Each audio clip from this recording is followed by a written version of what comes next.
இட்லி கடை ட்ரெய்லரை பார்த்தப்போ பெரிய அளவில் ஒரு இம்ப்ரெஷனும் இல்லை, ஒரு மாதிரி ஆவரேஜாக தானே இருக்குது. இதுக்குள்ளே என்ன கதை பண்ணியிருக்க முடியும் அப்படிங்கிற மாதிரி தான் இருந்துச்சு. பாப்பா அதை தாண்டி ஏதாவது சர்ப்ரைஸ் எலமெண்ட்ஸ் இருக்குதா, இல்லை புளிச்ச மாவில் ஏதாவது கிண்டி வச்சிருக்காங்களா அப்படிங்கிற மாதிரியான ஒரு மிக்ஸ்டு மைண்ட் செட்டோட தான் இந்த படத்துக்கு போனேன். அப்படி இந்த படம் என்ன எக்ஸ்பீரியன்ஸ் கொடுத்துச்சு அப்படிங்கிறத பார்க்கலாம். இட்லி கடையோட ஸ்டோரி லைன் என்ன அப்படின்னு சொல்லி பார்த்தோம்னா, கிராமத்தில் இட்லி கடை வச்சிருக்கக்கூடிய ஒருத்தரோட பையன் வந்து இந்த கிராமத்தெல்லாம் விட்டு பெரிய இடத்துக்கு போகணும், மேம்பட்ட வாழ்க்கை வாழணும், காரு பங்களான்னு சொல்லி செட்டில் ஆகணும்னு சொல்லி சிட்டி லைஃபுக்கெலாம் போகிறான். ஒரு கட்டத்தில் அதெல்லாம் விட்டுட்டு வரக்கூடிய ஒரு சூழல் வருது. அதை விட்டுட்டு திரும்ப இவன் ஊருக்கு வந்தாலும் அந்த ஊரில் வந்து அவனால் நியாயமாக வாழ முடியல. அதுக்கு நிறைய இடைஞ்சல்கள் இருக்குது. அதெல்லாம் என்ன, அதெல்லாம் மீறி அவன் வாழ்ந்தானே இல்லையா அப்படிங்கிறது தான் இந்த படத்தோட ஒன்லைனாக இருக்குது. படத்தோட ஸ்டோரி லைன் அப்படிங்கிறது வந்து ட்ரைலர் பார்த்து ஓரளவுக்கு நம்ம யூகிச்சிருந்த ஒரு கதையாக தான் இருந்துச்சு. இதில் ஃபர்ஸ்ட் ஹாஃபில் எக்ஸைட்டிங்காக இருந்த விஷயம் வந்து எதனால் தனுஷ் அவர்கள் வந்து ஃபாரின் போகிறாரு, ஃபாரின்லேருந்து எதனால் ரிட்டர்ன் வராரு அப்படிங்கிற விஷயங்கள் வந்து நம்ம கொஞ்சம் ப்ரெடிக்ட் பண்ண முடியாத மாதிரி தான் இருந்துச்சு. அதுக்கப்புறம் பார்த்தோம்னா அதை சுற்றி நடக்கக்கூடிய விஷயங்கள் அது எல்லாமே வந்து கரெக்டாக இருக்கிற மாதிரி இருந்துச்சு. கரெக்டாக இந்த சென்ஸ் வந்து இதுக்கப்புறம் இது இந்த மாதிரி இருந்துச்சுன்னா ஆடியன்ஸுக்கு என்டர்டெய்னிங்காக இருக்கும், ஒரு மாதிரி கமர்ஷியல் பேக்கிங்காக இருக்கும் அப்படிங்கிற ஆங்கிள்லேருந்து தான் இந்த மொத்த படத்தையும் எடுத்துக்கிறதா தெரிஞ்சிச்சு. ஃபஸ்ட்டு படத்தோட பாசிட்டிவ்ஸ் அப்படின்னு சொல்லி பார்த்தோம்னா, தனுஷ் அவர்கள் வந்து அவரே இயக்கி நடிச்சிருக்காரு. அவரோட டேரக்ஷன் பற்றி பின்னாடி பார்க்கலாம். ஃபஸ்ட் ஆஸ் அன் ஆக்டராக பார்த்தோம்னா அது சொல்லவே தேவையில்ல. எல்லா படங்கள்லையுமே ஒரு சிறப்பான நடிப்பை கொடுக்கக்கூடிய ஒரு நடிகர் தான். அவரோட நடிப்பை வந்து ரேட்டிங்லாம் கொடுக்க தேவையில்லை, ஏன்னா எல்லா மாதிரியான கேரக்டர்ஸும் பண்ணிட்டாரு. இந்த படத்துலையுமே ரொம்ப அற்புதமாக நடிச்சிருக்காரு. அற்புதமானு சொல்கிறத விட ரொம்ப எஃபர்ட்லெஸ்ஸாக ரொம்ப ஈஸியாக நடிச்சிருக்காரு. இதெல்லாம் ரொம்ப சாதாரணமாக அவர் பண்ணிடுவார்ன்ற மாதிரியான ஒரு கேரக்டர் தான். தனுஷ் படம்னாலே வந்து ஒரு 2-3 கேரக்டர் வேரியேஷன்ஸ் இருந்தது. சின்ன பையன் மாதிரி, ஒரு மிடில் ஏஜ் பையன் மாதிரி, அப்புறம் கொஞ்சம் ஏஜ் மாதிரின்ற மாதிரியான விஷயங்கள் வந்து நம்ம மற்ற படங்களில் பார்ப்போம். இதுலேயுமே ஒரு 2-3 லுக் இருக்குது. எல்லாத்துலேயுமே ரொம்ப அசால்ட்டாக செட் ஆகிறாரு. இவருக்கு மட்டும் இந்த டிஏஜிங்கோ இல்லை ஏஐயோ எதுவுமே தேவையில்லன்னு நினைக்கிறேன். டக்குன்னு ஒரு ஸ்கூல் பையன் மாதிரி, காலேஜ் பையன் மாதிரி வந்து நிற்க சொன்னால் கூட நின்றுறாரு. அதுக்கப்புறம் ஒரு 30+, 40+ மாதிரினாலுமே வந்து நிற்கிறாருன்ற மாதிரி ரொம்ப இயல்பாக வந்து இந்த க்ளீன் ஷேவ் மட்டும் பண்ணாருன்னா போதும், கொஞ்சம் தாடி வச்சாருன்னா போதும், ஈஸியாக கெட்டப் சேஞ்ச் பண்ணிடுறாருன்ற மாதிரி அவருக்கு ரொம்ப எஃபர்ட்லெஸ்ஸாக வருதுன்னு நினைக்கிறேன். அது வந்து இந்த படத்தில் நல்லா ஒர்க் அவுட் ஆயிருக்கு. 2-3 லுக்கில் வராரு, எல்லாமே ரொம்ப நல்லா இருந்துச்சு. அண்ட் பெர்ஃபார்மன்ஸுமே அந்தந்த வயசுக்கு ஏற்ற பெர்ஃபார்மன்ஸ் வந்து ஒரு மெச்சூரிட்டியோட கொடுத்துருக்காரு. அடுத்த பாசிட்டிவான விஷயம் என்ன அப்படின்னு சொல்லி பார்த்தோம்னா, இந்த படத்தோட கதை அப்படிங்கிறது அந்த இட்லி கடை அப்படிங்கிற ஒரு இடத்த மட்டும்தான் சுற்றி வருது அப்படின்னாலும் அதை சுற்றி நிறைய கேரக்டர்ஸ் இருக்காங்க. நிறைய பேருக்கு அந்த கடை கூட வேறு மாதிரியான கனெக்ட்ஸ் இருக்குது. வேறு நிறைய கேரக்டர்ஸ் வராங்க. இப்போ சத்யராஜ் அவங்க ஃபேமிலியாக இருக்கட்டும், அருண் விஜய் வராரு, ஷாலினி பாண்டே வராங்க, சமுத்திரகனி, பார்த்திபன் அப்படின்னு சொல்லிட்டு நிறைய கேரக்டர்ஸ் இருக்கிறாங்க. ஒரு கேரக்டருக்குமே தனுஷ் கூட ஏதோ ஒரு லிங்க் இருக்குது. இந்த இட்லி கடை கூடயும் ஏதோ ஒரு லிங்க் இருக்குது. ஸோ சத்யராஜ் ஃபேமிலிக்கு என்ன மோட்டிவ் இருக்குது, அவங்க எதனால் வந்து தனுஷை வந்து ஃபாலோ பண்ணுறாங்க, தனுஷ் ஏன் அவங்கள அவாய்ட் பண்ணுறாரு, இந்த மாதிரின்னு சொல்லிட்டு வேரியஸ் கேரக்டர்ஸ், அவங்களுக்கான கான்ஃப்ளிக்ஸ் அப்படின்னு சொல்லிட்டு ஒரு பேசிக் செட்டப் அப்படிங்கிறது ரொம்பவே நீட்டாக தான் இருந்துச்சு. ஒரு கமர்ஷியல் படத்தில் இந்த மாதிரியான கேரக்டரைசேஷனும் அந்த கான்ஃப்ளிக்ஸும் இருந்துச்சுன்னா அது மேலே கொஞ்சம் நம்ம இன்ட்ரெஸ்டிங்கான ட்ராமா பில்ட் பண்ண முடியும் அப்படிங்கிற ஒரு ஸ்பேஸ் தேவைப்படல. அதை வந்து ரொம்ப அழகாகவே தனுஷ் அவர்கள் பண்ணியிருக்கிறாரு.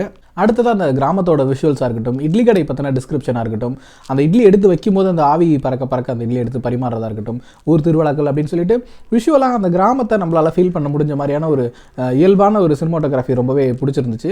தனுஷ் அவர்கள் ஒரு முழுக்க கிராமத்தில் இருக்கிற மாதிரி, கிராமம் அப்படின்னு சொல்லிட்டு சும்மா ஒரு ரேண்டமாக எடுப்பாங்க அந்த மாதிரி இல்லாமல் ஒரு ஊர், ஒரு தெருவு, ஒரு வீடு, ஒரு கூரை குடிசை போட்ட ஒரு இட்லி கடை அப்படின்னு சொல்லிட்டு அங்கேயே வாழ்கிற மாதிரியான ஒரு எக்ஸ்பீரியன்ஸை கொடுக்கறதுக்கு இதில் ட்ரை பண்ணியிருக்காங்க. அதுவுமே ஓரளவுக்கு நல்லா இருந்துச்சு.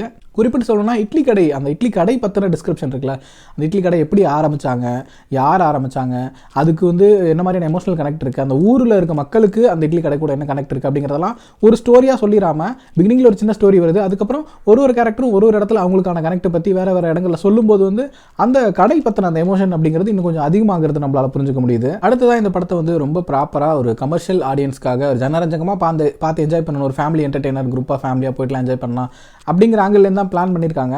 அப்படி இருக்கணும்னா ஒரு சீன் பை சீன் எப்படி சீக்வன்ஸ் இருக்கணும் அப்படிங்கிறத ப்ராப்பராக பிளான் பண்ணி தான் எடுத்துருக்காங்க. இதை வந்து நம்ம ஒரு ப்ராப்பராக ரிவ்யூ பண்ணி இதில் இந்த பிரச்சனை இருக்குது, அதில் இந்த பிரச்சனை இருக்குது அப்படிங்கிறத சொல்லலாம். ஆனால் அதை எதையும் யோசிக்காமல் சும்மா கேஷுவலாக போய் உட்காந்து பார்த்து என்ஜாய் பண்ணலாம் அப்படிங்கிற ஒரு ஆடியன்ஸோட மைண்ட் செட் இருக்கும்ல, அந்த மைண்ட் செட்டுக்கு என்ன வேணுமோ அதை பிளான் பண்ணி எடுத்திருக்காங்க அப்படிங்கிற மாதிரி தான் தோணுச்சு. அதனாலே படம் வந்து நிறைய இடங்களில் ரொம்ப வீக்காக இருக்கிறதா ஃபீல் ஆச்சு. வீக்காக இந்த சென்ஸ் வந்து டேரக்ஷன் தான் எனக்கு ரொம்ப நிறைய விமர்சனங்கள் இருக்கிற மாதிரி இருந்துச்சு. தனுஷ் ஆக்சுவலாக ஒரு நல்ல டேரக்டர் அப்படின்னு நான் நினச்சிட்டு இருந்தேன். ஏன்னா பவர் பாண்டி நல்லா பண்ணியிருந்தாரு, ராயனில் செகண்ட் ஹாஃப் தான் பிரச்சனை இருந்துச்சு, ஃபர்ஸ்ட் ஹாஃப் ஓரளவுக்கு நல்லா தான் பண்ணியிருந்தாரு. நீக் படம் ஒரு மாதிரி மிக்ஸ்டு தான், அதை பற்றி நம்ம பெருசாக ஒன்றும் சொல்ல முடியாது. பட் இந்த படத்தில் வந்து ஆஸ் அ டேரக்டராக அவர் இன்னும் கொஞ்சம் நல்லாவே பண்ணியிருந்திருக்கலாமோ, கண்ட்ரோல் அவர்கிட்ட இல்லாத மாதிரியான ஒரு ஃபீல் தான் இருந்துச்சு.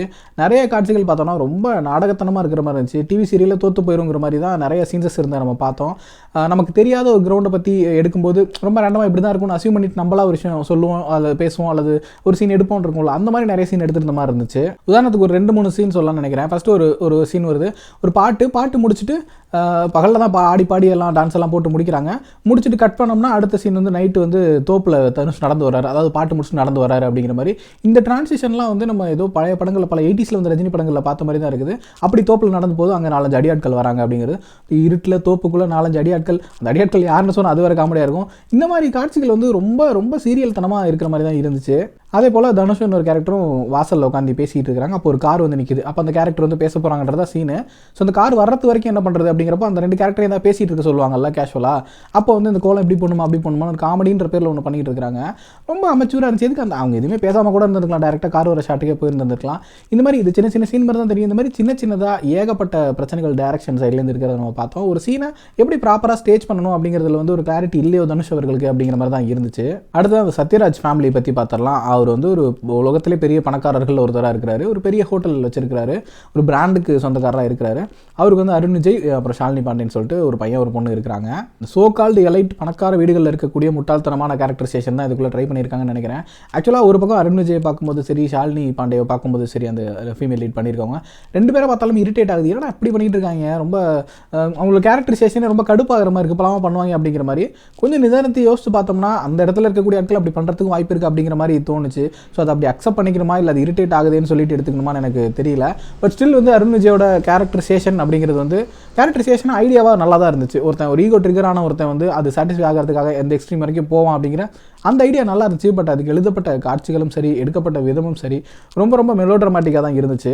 அதே போல் தான் சத்யராஜ் அவர்களுக்குமே இவங்களாம் ஒரு பணக்கார ஃபேமிலி அப்படின்றத காட்டுறாங்க. ஸோ நிறைய அடிக்கடி இங்கிலீஷில் பேசுவாங்கன்றது நம்ம பார்த்துட்டு இருக்கிறோம். இங்கிலீஷ் அவங்க ஒன்று நல்லா பேசியிருந்திருக்கலாம், இல்லைனா தமிழ்லேயே பேசியிருந்திருக்கலாம். அந்த ஸ்போக்கன் இங்கிலீஷில் பேசுவாங்கல்ல, yes I have to come அப்படிங்கிற மாதிரி அந்த டோன்லேயே தான் வந்து படம் முழுக்க எல்லாருமே இங்கிலீஷ் பேசிக்கிட்டு இருக்காங்க. ஒரு ஒரு இயல்பான எலைட் அவங்க அந்த இடத்துல இருக்கக்கூடியவங்க ஒரு இங்கிலீஷ் பேசுவாங்கல்ல ஃப்ளூவெண்ட்டாக, அந்த ஃப்ளோவில் அவங்களால பேச முடியல. அது ஒன்றும் பிரச்சனை இல்லை, அப்போ தமிழ்லேயே பேச வச்சுருந்துருக்கலாம், இல்லை கொஞ்சம் ட்ரெயின் பண்ணி அப்படி பேச வச்சுருக்கலாம். இந்த கேரக்டர்ஸ் மட்டும் இல்லை, அவங்க சத்யராஜ் கிட்ட வேலை செய்கிறதா வரக்கூடிய 2-3 கேரக்டர்ஸ், மாடுகளம் நரேன் வரார் அவர், அப்புறம் ஒரு டாக்டர், ஹாஸ்பிட்டலுக்கு இருக்கக்கூடிய ஒரு டாக்டர், எல்லாருமே ஸ்போக்கன் இங்கிலீஷில் பேசுகிற மாதிரி நிறுத்தி நிதானமாக பேசிக்கிட்டு இருக்கிறாங்க. ஒரு அந்த ஆக்சென்ட்டில் வந்து ஒரு ஸ்டைலே இல்லைங்கிற மாதிரி இருந்துச்சு. இது ஒரு சில்லியான பிரச்சனை தான். பட் எதனால் இந்த பிரச்சனை வந்துச்சுன்னு எனக்கு தெரியல. அடுத்து நித்யா மேனன். எனக்கு தெரிஞ்ச நித்யா மேனன் இந்த படத்துக்கோ இந்த கேரக்டருக்கோ பெரிய அளவில் சூட் ஆகலை.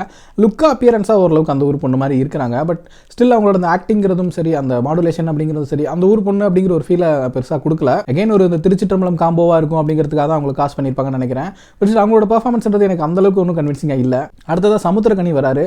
அவர் வந்து ஒரு தெனாவட்டான ஒரு ரந்து பண்ணிக்கிட்டு இருக்கக்கூடிய ஒரு கிராமத்தால் வராரு. இந்த மாதிரியான கேரக்டரில் நம்மளே இவரை மட்டுமே ஒரு 15 படத்தில் பார்த்துருப்போம். இமீடியட்டாக ரஜினி முருகன் ஞாபகம் வருது. இந்த மாதிரி நிறைய படங்களில் பண்ணியிருக்காரு. அதே மாதிரி ஒரு கேரக்டர் தான், நல்லா தான் பண்ணியிருக்காரு. அவர் நடிப்பை குறை சொல்கிறதுக்குலாம் ஒன்றும் இல்லை.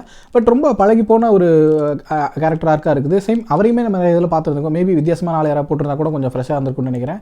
பார்த்திபன் வராரு. அவர் சர்ப்ரைஸான கேரக்டர் தான், நல்லா பண்ணியிருந்தாரு. அடுத்ததாக ராஜ்கிரண். இவர் தான் ரொம்ப ரொம்ப முக்கியமான கேரக்டர் பண்ணியிருக்காரு. சிவனேசன் அப்படின்னு சொல்லிட்டு தனுஷோட அப்பாவாக நடிச்சிருக்கிறாரு. இவர் தான் அந்த இட்லி கடையை வைக்கிறாரு அப்படிங்கிற மாதிரி தான் இருக்குது. எனக்கு தெரிஞ்சு ராஜ்கிரண் ரொம்ப நல்லா பண்ணியிருக்காரு. அவரோட லுக், அப்பியரன்ஸ், அவரோட ஆக்டிங் எல்லாமே நம்ம எதுவுமே சொல்ல தேவையில்ல, சூப்பராக பண்ணியிருக்காரு. எனக்கு ஆக்சுவலாக ஒரு சில இடங்களில் வந்து எகைன் ரொம்ப பார்த்து பழகின ராஜ்கிரணே இதே மாதிரி நிறைய கேரக்டர்ஸ் பண்ணியிருப்பார். கடைசியாக மெய்யழகனில் கூட இதே மாதிரி ஒரு மாரல் வேல்யூஸ் பேசக்கூடிய, எமோஷனல் பேசக்கூடிய ஒரு ஆளாக தான் இருந்தார். இதிலே அதே மாதிரி ஒரு கேரக்டர் தான். பட் வந்து அப்படி ரேண்டமாக பார்க்கும்போது நமக்கு வந்து ஓகே அப்படிங்கிற மாதிரி தோணலாம். ஆனால் தனுஷ் அவர்களோட பாயிண்ட் ஆஃப் வியூ வந்து பார்க்கும்போது ராஜ்கிரண் அப்படிங்கிறது வந்து ஒரு தனி நபரோ ஒரு ஆக்டரோ கிடையாது. அவருக்கு வந்து ராஜ்கிரன்ற ஒரு எமோஷன். ஏன்னா தனுஷோட அப்பா வந்து ராஜ்கிரண் கூட தான் முதல் படம் பண்ணியிருந்தார், நிறைய படங்கள் பண்ணியிருக்காரு. அப்போதுலேருந்தே வந்து ராஜ்கிரண் அவர்கள் மேலே வந்து தனுஷோட அப்பாவுக்கும் சரி தனுஷுக்கும் சரி பயங்கரமான ஒரு நல்ல பாண்டு உண்டு. அந்த அடிப்படையில் தான் பவர் பாண்டி முதல் படம் டைரக்ட் பண்ணும்போது அவர் தான் வச்சு எடுத்திருந்தார். அந்த அடிப்படையில் தான் இவரே வச்சு எடுத்திருக்காரு. அதுபோக தனுஷுக்கும் ராஜ்கிரனுக்குமான எமோஷனல் சீன்ஸஸ் கொஞ்சம் நல்லா தான் ஒர்க் அவுட் ஆயிருந்துச்சு. ஒரு பர்டிகுலர் சீன் இருக்குது, கனவுல ஒரு கேரக்டர் வந்து பேசுகிற மாதிரி, எனக்கு கூட கிரிஞ்சு பண்ணிட போகிறாங்க அப்படிங்கிற மாதிரி தான் இருந்துச்சு. பட் அந்த சீனை வந்து முடிஞ்ச வரைக்கும் கிரிஞ்சு ஆகாமல் எமோஷனலான ஒரு சீனாக வந்து தனுஷ் எடுத்திருந்தார். அந்த மாதிரி ஒரு சில சீன்ஸஸ் வந்து நல்லாவே எடுத்திருக்காரு.